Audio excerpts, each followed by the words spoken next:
We're following breaking news on Indy's Near East Side. A deadly shooting is under investigation there. Let's get right out to the scene to listen to IMPD's PIO. Over into the area where they believe they heard the shots fired.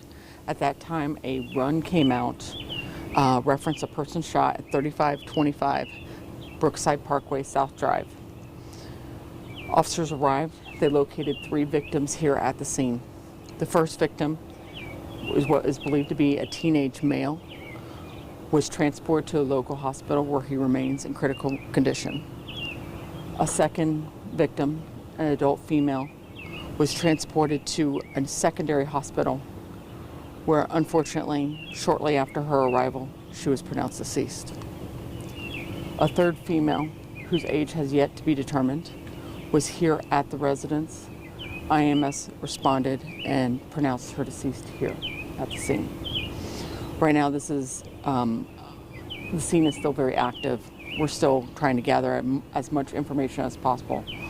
Preliminarily, what we do know is that we believe that there was forced entry onto the residence. Unknown amount of people then entered the residence. We believe it was more than one. Shots were fired both inside the residence and outside, from outside the residence. Obviously, this led to 3 people with injuries consistent with gunshot wounds. Detectives here at the scene do not believe that this was a random act.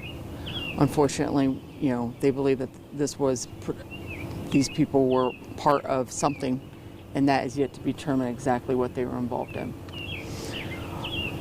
There are several children here at the scene. They are all safe. They have been talking with detectives, trying to give them information as to what they saw occurred in the early hours this morning at this residence. Again, this is another tragedy that has hit Indianapolis. This is going to affect several families. This is going to affect a neighborhood, a community that's been trying to build back. We want everyone to know that, again, this is not something where it's a random act. This was very specific, and we need everybody's help on this, because whether or not these people were involved in something, this still is somebody's daughter's, somebody's son. This person still has family members, friends that are going to be grieving. So to give them closure, we need the community's help to make sure that they have all the information given to the detectives so that they are able to solve this crime. Janae, is there any reason to believe that the third person, the adult or the female whose age you don't have, could that be a child? No, I don't believe it's a child. So that's what they're trying to determine, whether or not it would be an older teen or maybe a younger adult. And that stuff takes time. Coroner will have to respond. The coroner will make that final decision once they take over control of the bodies. Now we're seeing the White House on the corner. Looks like a duplex. Is that the house where this? Yes, sir. It's going to be this side, side? East side of the duplex. Okay, east side of the duplex. And all 3 were shot inside the home? Yes. Right now we do know that all 3 were inside the residence when they were shot, but we do know that shots were fired from outside of the residence along with inside the residence. So the shots were fired into the house, and then they actually came in and... Yeah, it's still determined whether those shots from outside were before or after. Okay. Suspect information at this point? Right now we do not. Detectives are still gathering that information. They're talking with neighbors. They're talking with people that were still in the residence at the time. It's more than just these 3 people that were in the residence at the time of this occurrence. So it's going to take time to get through everybody. And of course, we do have children that are involved. So interviewing a child is a special skill. Being able to talk to them without leading questions so that they can give us the information that they know.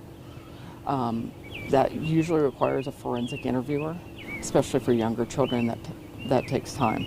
There's very, specifically, our child abuse unit has forensic interviewers that they use to be able to interview children to be able to get accurate information.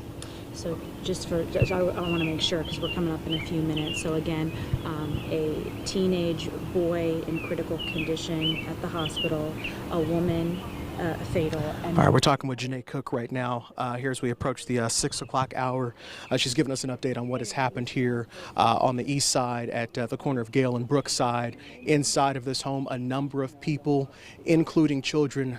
If there's any good news here, is that right now it does not appear that any children are injured or deceased in this, but there have been 2 people who have been reported deceased. One of them an adult female, another female whose age is unknown right now. There is a teenage boy who is in the hospital after being shot here this morning. We're going to rewrap, get some more information from Janae, and then at the top of the hour we'll come back and bring you the very latest from here as there's been a tragedy Friday morning in Indianapolis. I'm Cameron Whittle. We're back after this. Closed captioning is brought to you by Jaguar Land Rover Indianapolis.